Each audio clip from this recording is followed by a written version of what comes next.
penggerak, yaitu tentang sosialisasi budaya positif ya. Sebelumnya Bapak Ibu,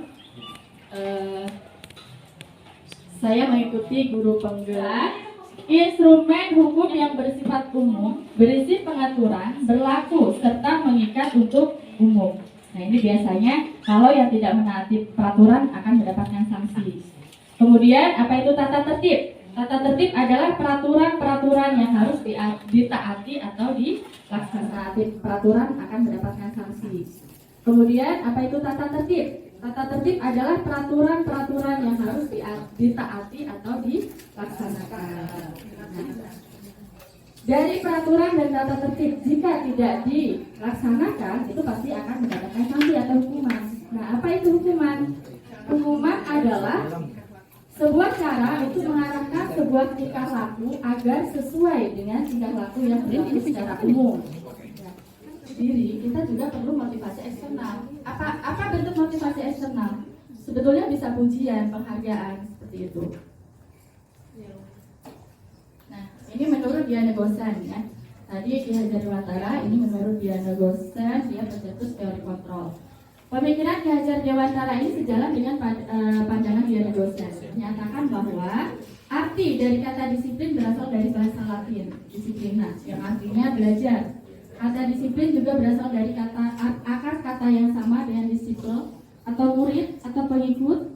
Untuk menjadi seorang murid atau pengikut, seseorang harus paham betul alasan mengapa mereka mengikuti suatu aliran atau ajaran tertentu. Sehingga motivasi yang terbangun adalah motivasi intrinsik, bukan ekstrinsik. Jadi lebih menumbuhkan kesengacu pada nilai-nilai kebajikan, universal, dan memiliki motivasi intrinsik, bukan ekstrinsik. Pentingnya kesepakatan atau keyakinan bersama untuk menciptakan budaya positif atau disiplin positif untuk mewujudkan profil pelajar Pancasila. Jadi kita lebih mengarah ke pembiasaan-pembiasaan. Jadi tadi betul yang disampaikan oleh Bapak Kepala Sekolah bahwa kita sudah tidak mengacu kepada nilai kognitif ya yang menjadi penilaian kita, tapi kita mempersiapkan anak itu untuk menjalani kehidupannya nanti gitu. Jadi menumbuhkan karakter melalui pembiasaan nilai-nilai universal yang kemudian menjadi budaya positif.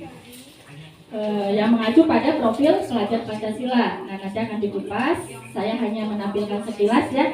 Ini ada 6 dimensi ya: beriman, bertakwa, berkebinekaan global, bergotong royong, mandiri, kreatif, dan bernalar kritis. Saya cenderung menghubungkan kata disiplin dengan ketidaknyamanan. Ya, kalau sudah bilang disiplin itu pasti ya banyak aturan, gitu kan. Nah, apa itu budaya positif? Budaya positif adalah suatu pembiasaan yang bernilai positif. Di dalamnya mengandung sejumlah kegiatan yang mampu menumbuhkan karakter murid. Untuk mewujudkan budaya positif harus dilakukan sejak dini, mengingat dalam prosesnya membutuhkan waktu yang lama dan konsisten. Berarti motivasi saya bukan dari intrinsik ya, bukan dari kesadaran diri, tetapi karena takut akan dihukum oleh bapak kepala sekolah. Kemudian pertanyaan kedua, Anda ingin dilihat dan dipuji oleh lingkungan Anda atau mendapat penghargaan oleh kepala sekolah? Nah, ini siapa yang pengen dilihat?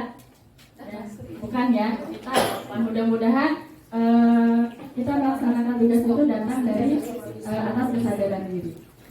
Oke, pertanyaan yang ketiga. Nah, ini pertanyaan yang apakah Anda ingin menjadi pembelajar sepanjang hayat? Nah, menjadi orang yang berusaha dan bertanggung jawab serta menghargai diri sendiri sebagai teladan bagi murid-murid, guru-guru serta lingkungan, dan Anda meyakini bahwa tindakan sebagai pemimpin pembelajaran akan jadi panutan oleh lingkungan Anda. Jadi menghargai nilai-nilai kebajikan diri sendiri. Nah, ini yang paling ideal ya Bapak Ibu. Ini jadi kita melaksanakan tugas, kita ingin mengembangkan diri, mengikuti pelatihan atau segala sesuatunya itu karena motivasi diri kita sendiri. Kita ingin menjadi pembelajar sepanjang hayat. Ya. Terlepas ada motivasi-motivasi lain dari rekan-rekan atau pimpinan, itu harus muncul dari dalam diri sendiri. Jadi menghargai nilai-nilai kebajikan diri sendiri. Oke. Nah, ini menurut Diana Gosen tadi, motivasi perilaku manusia itu ada 3. Yang pertama, 1, untuk menghindari ketidaknyamanan atau hukuman. Yang tadi saya sampaikan tadi pertanyaan pertama, ya. Ini adalah tingkat rendah dari motivasi perilaku manusia. Biasanya orang yang motivasi perilakunya untuk menghindari hukuman atau ketidaknyamanan, orang dengan motivasi ini akan bertanya, apa yang akan terjadi apabila saya tidak melakukannya? Sebenarnya mereka sedang menghindari permasalahan yang mungkin muncul dan berpengaruh pada mereka secara fisik, psikologis, maupun tidak terpenuhinya kebutuhan mereka. Motivasi ini bersifat eksternal. Itu motivasi yang pertama, karena takut dihukum. Yang kedua, untuk mendapatkan imbalan atau penghargaan dari orang lain. 1 tingkat di atas motivasi yang pertama. Di sini orang berperilaku untuk mendapatkan imbalan atau penghargaan dari orang lain. Jadi pamrih ya, mungkin ya. Orang dengan motivasi ini akan bertanya, apa yang akan saya dapatkan apabila saya melakukannya? Mereka melakukan sebuah tindakan untuk mendapatkan pujian dari orang lain yang menurut mereka penting dan mereka letakkan dalam dunia berkualitas mereka. Mereka juga melakukan sesuatu untuk mendapatkan hadiah, pengakuan, atau imbalan. Motivasi ini juga motivasi eksternal. Kita sering melakukannya pada murid-murid kita ya. Nanti kalau sudah selesai pekerjaannya ibu kasih hadiah ini. Itu sering. Jadi nanti murid kita akan berbeda motivasinya. Dia mengerjakan tugas karena akan dikasih hadiah sama ibu. Gitu. Yang ketiga, motivasi perilaku manusia itu untuk menjadi orang-orang yang mereka inginkan dan menghargai diri sendiri dengan nilai-nilai yang mereka percaya. Nah, orang dengan motivasi ini akan bertanya, akan menjadi orang yang seperti apa bila saya melakukannya? Mereka melakukan sesuatu karena nilai-nilai yang mereka yakini dan hargai. Ini adalah motivasi yang akan membuat seseorang memiliki disiplin positif karena motivasi perilakunya bersifat internal, bukan eksternal. Nah, dari ketiga perilaku manusia itu kira-kira yang mana yang paling ideal Bapak Ibu? Yang ketiga ya, dari internal. Ya, mudah-mudahan kita bisa melaksanakannya. Nah, ini ada istilah Alfikon. Nah, ini mungkin membuka pikiran saya juga, mata hati saya juga, karena selama ini saya sering sekali memberikan penghargaan kepada anak ataupun anak didik saya ya, dengan tujuan mungkin biar termotivasi gitu. Tapi ternyata penghargaan itu justru menghukum mereka gitu. Nah, saat kita berulang kali menjanjikan hadiah kepada anak-anak agar berperilaku bertanggung jawab, atau kepada seorang murid agar mempelajari sesuatu yang baru, atau kepada seorang karyawan agar melakukan pekerjaan yang berkualitas, kita tidak sedang berasumsi mereka tidak dapat melakukannya, atau mereka tidak akan memilih untuk melakukannya. Jadi artinya di sini, kalau kita memberikan iming-iming sebuah hadiah gitu, kita berarti berasumsi bahwa murid kita tidak akan melaksanakan tugasnya dengan baik jika tidak kita berikan hadiah. Padahal mereka bisa melakukan tanpa ada hadiah itu gitu. Jadi jangan dijadikan kebiasaan seperti itu. Nah, ini dihukum oleh penghargaan. Ini pengaruh jangka panjang dan pendek. Yang mungkin jangka panjangnya akan terlalu sering berharap. Nanti kan aku kalau misalnya selesai dikasih hadiah sama ibu guru. Terus penghargaan tidak efektif. Penghargaan merusak hubungan. Artinya apa? Ketika kita memuji seseorang di depan di waktu kelas, penghargaan mematikan kreativitas. Artinya ya sudah, yang dipuji dia gitu. Jadi ngapain saya berkreativitas lagi? Terus motivasi juga bukan dari diri sendiri gitu. Nah, ini yang menarik Bapak Ibu, posisi kontrol restitusi. Restitusi adalah proses menciptakan kondisi bagi murid untuk memperbaiki kesalahan mereka, sehingga mereka bisa kembali pada kelompok mereka dengan karakter yang lebih kuat. Nah, ini mungkin dari saya sendiri ini sering saya lakukan, bahwa saya posisi kontrol itu kan ada 5 ya. Guru sebagai penghukum, pembuat rasa bersalah, teman, pemantau, atau manajer. Mungkin kalau saya pribadi, saya sering ke penghukum atau pembuat rasa bersalah. Ketika ada murid yang melakukan kesalahan, misalnya datang terlambat atau tidak mengerjakan tugas, itu langsung tanpa ada validasi, tanpa apa, langsung dihukum. Kamu tunggu di depan, atau kamu nulis berapa baris, atau mungkin suruh berdiri, tidak boleh mengikuti pelajaran. Nah, seperti itu. Itu sering saya lakukan, ya. Nah, ini artinya posisi kontrol penghukum. Seorang penghukum bisa menggunakan hukuman fisik maupun verbal. Orang-orang yang menjalankan posisi penghukum senantiasa mengatakan bahwa sekolah menentukan sistem atau alat yang dapat lebih menekan murid-murid lebih dalam lagi. Jadi harus ikuti aturan, ya, harus tidak boleh melanggar. Gitu. Nah, guru-guru yang menerapkan posisi penghukum akan berkata, patuhi aturan saya, atau awas. Jadi ada ancaman di situ. Kamu selalu saja salah, jadi menyalahkan. Pasti selalu yang terakhir selesai. Nah, itu dihukum, ya. Nah, penghukum ini dia spontan, tanpa dipikir panjang hukumannya itu nanti apa.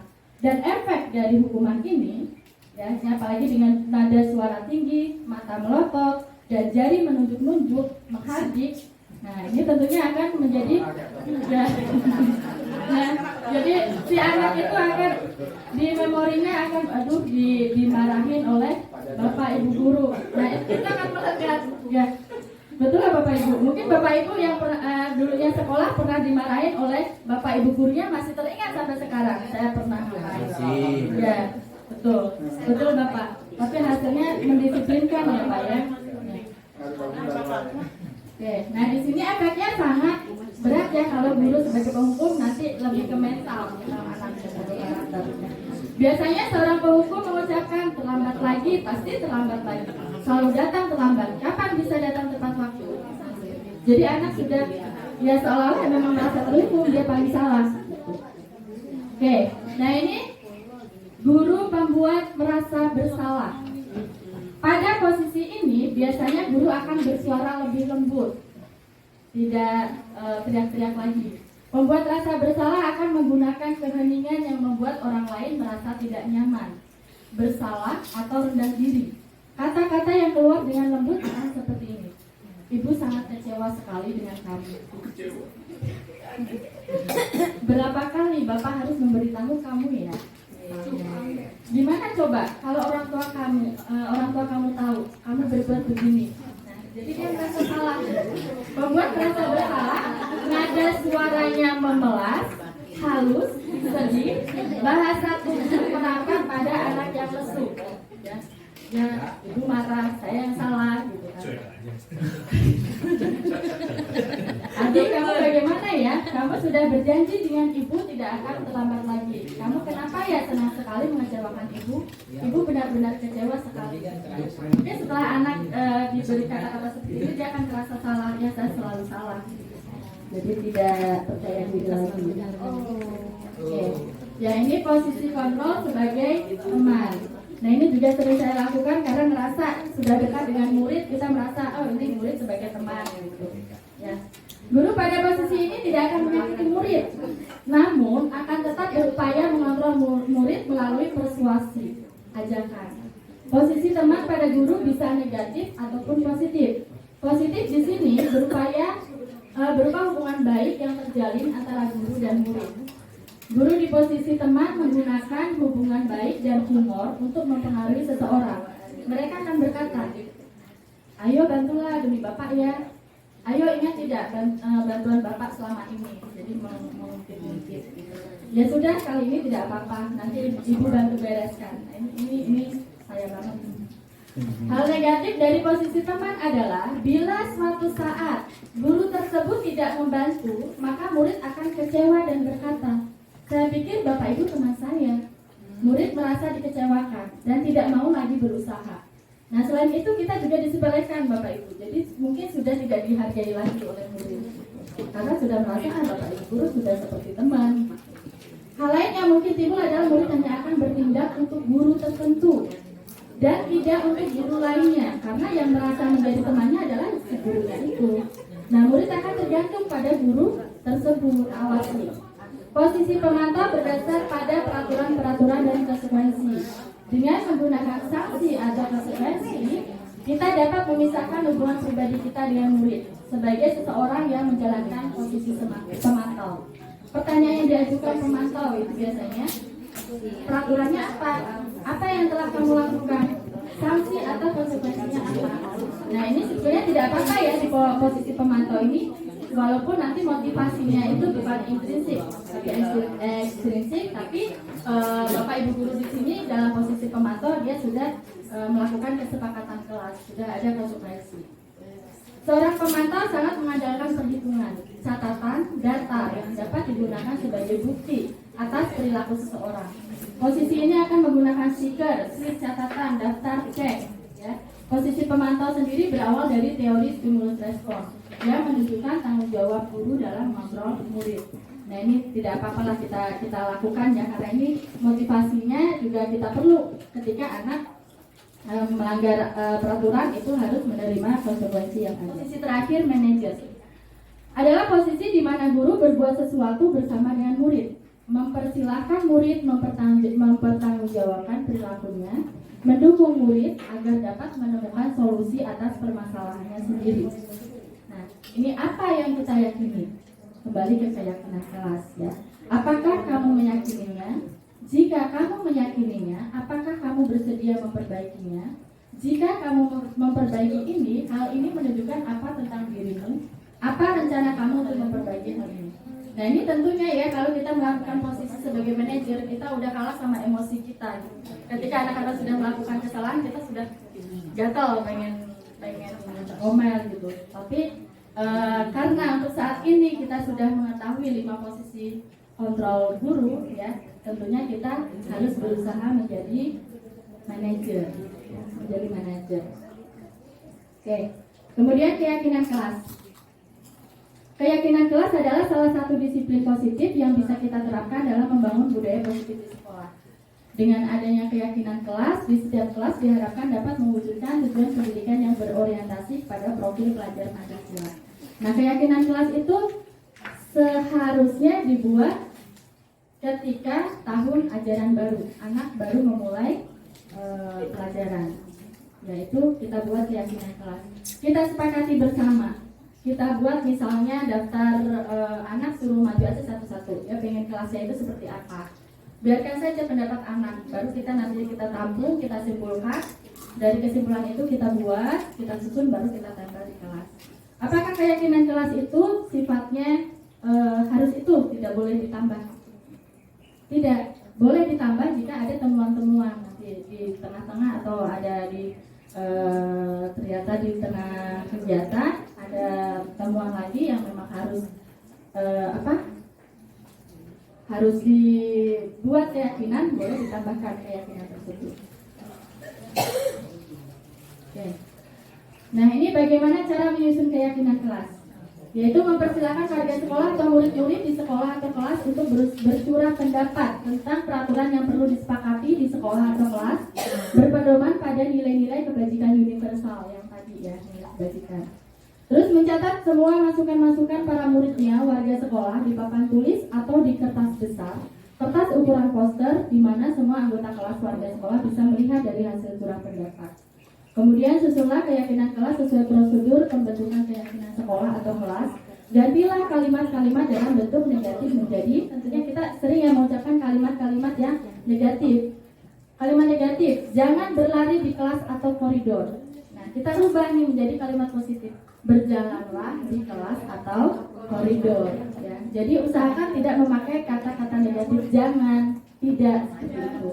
Ya. Biasanya anak kalau dilarang jangan itu akan penasaran, malah melanggar. Ya. Kemudian tinjau kembali daftar curah pendapat yang sudah dicatat. Tinjau ulang keyakinan sekolah atau kelas secara bersama-sama.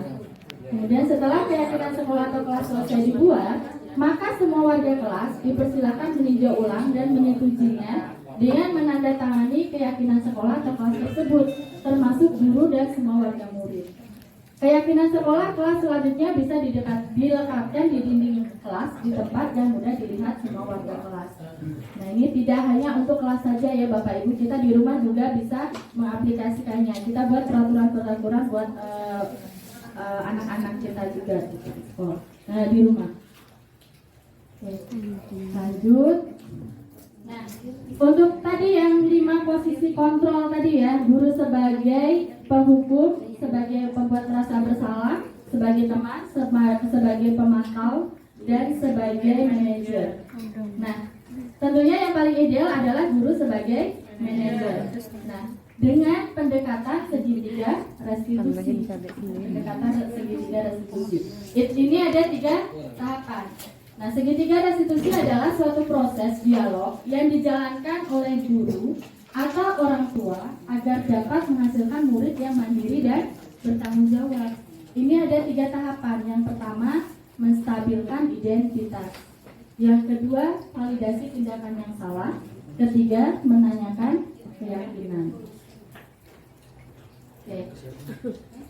Ketika ada murid yang melanggar keyakinan kelas, kita tidak serta-merta langsung menghakimi, langsung menghukum, tapi dipanggil seperti BK ya Bapak Ibu, ada bimbingan konseling ya, dipanggil setelah kegiatan pembelajaran atau istirahat, kita panggil, kita stabilkan identitasnya. Berdasarkan prinsip pembuat kesalahan adalah bagian dari proses pembelajaran. Kita harus pahami ini ya. Berperan menggeser murid dari identitas gagal ke identitas yang sukses. Jadi tidak ada murid yang gagal. Jadi jangan dipatahkan semangatnya. Mungkin dia terlambat sekolah, itu ada hal-hal yang lain gitu, yang tidak bisa dihindari. Jadi dia terlambat. Gitu. Jadi kita tidak bisa langsung validasi tindakan yang salah. Nah, ini kita yakin bahwa berdasarkan prinsip setiap perilaku berupaya memenuhi suatu kebutuhan tertentu. Guru akan bergeser dari pemikiran stimulus respon menjadi proaktif. Mengenali dan mengakui kebutuhan murid ini dapat memperbaiki hubungan dengan murid. Kemudian pernyataan atau pertanyaan disampaikan dengan suara tidak menghukum atau tidak memojokkan. ya. Nah ini contoh ajuan pertanyaannya. Kamu bisa saja bertindak lebih gegabah lagi dari ini. Tapi, nah, jadi ada validasi. Kamu melakukannya bukan tanpa alasan. Kamu melakukan karena mempertahankan sesuatu yang paling penting bagimu. Yaitu validasi tindakan yang salah. Mengakui bahwa dia salah, tapi tidak dipojokkan, Bapak Ibu.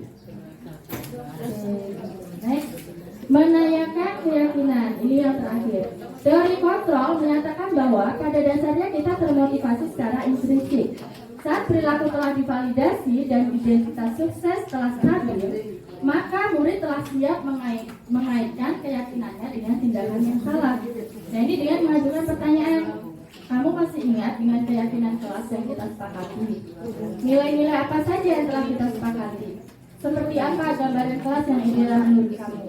Kamu ingin menjadi seperti apa? Nah mungkin dari pertanyaan ini akan muncul, muncul kesadaran diri bahwa dia itu merasa salah. Memang tentunya tidak mudah ya Bapak Ibu, dan ini juga menyita waktu gitu. Kita satu anak bisa menangani minimal 5 menit ya. Dan mudah-mudahan tidak ada anak yang melanggar keyakinan kelas. Oke. Nah ini sama ya.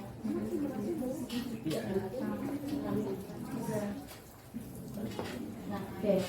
Dengan budaya positif ini diharapkan dapat melakukan perubahan cara menangani masalah ketidakdisiplinan pada peserta didik.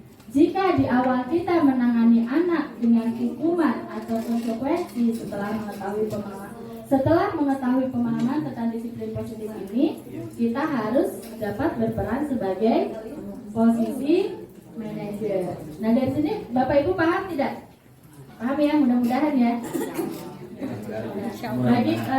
Menjalankan segitiga restitusi dalam membantu siswa memecahkan masalah sehingga siswa mampu menjadi manajer bagi dirinya sendiri. Siswa mampu berpikir kritis, mencari solusi dan bertanggung jawab atas tindakan yang dilakukan.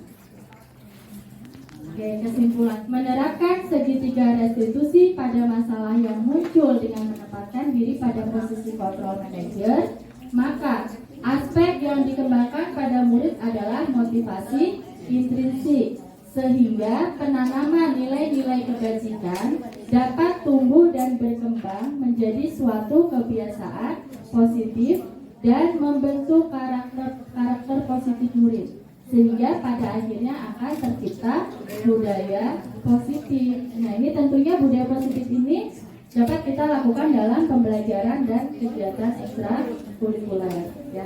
Kalau untuk aksi nyatanya Bapak Ibu, alhamdulillah di sekolah kita sudah melaksanakan pembiasaan-pembiasaan yang dapat memunculkan budaya positif. Ya, mungkin yang saat ini harus kita rubah adalah yang tadi 5 posisi kontrol guru ya, yang kita biasa menggunakan posisi sebagai penghukum, pembuat rasa bersalah. Karena kita sudah mengetahuinya, kita harus berupaya minimal sebagai teman atau sebagai pemantau atau lebih ideal lagi sebagai manajer. Nah kita juga harus memperhatikan kondisi psikis murid-murid kita ya Bapak Ibu ya.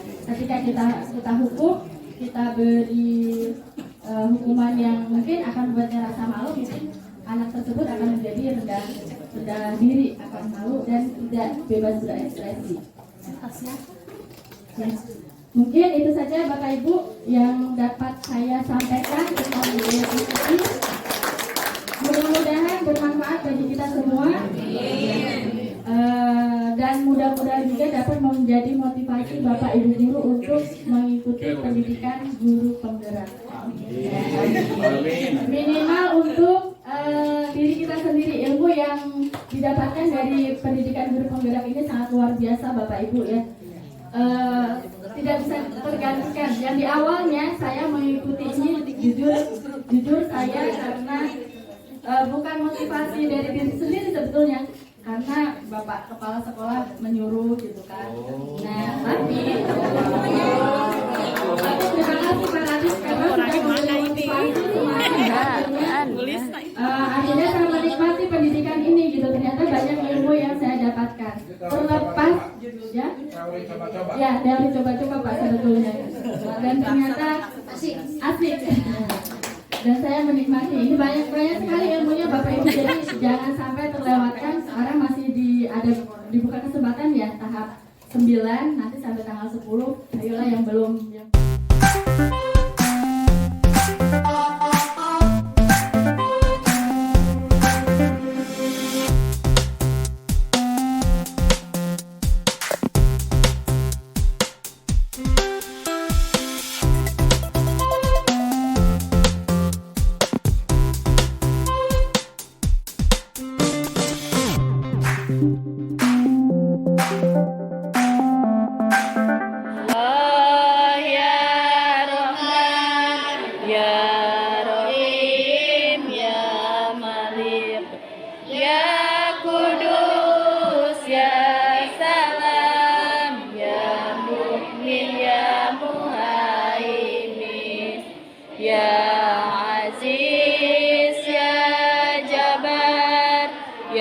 Mutakabir ya Khaliq. Bu kayak gini boleh nggak Bu?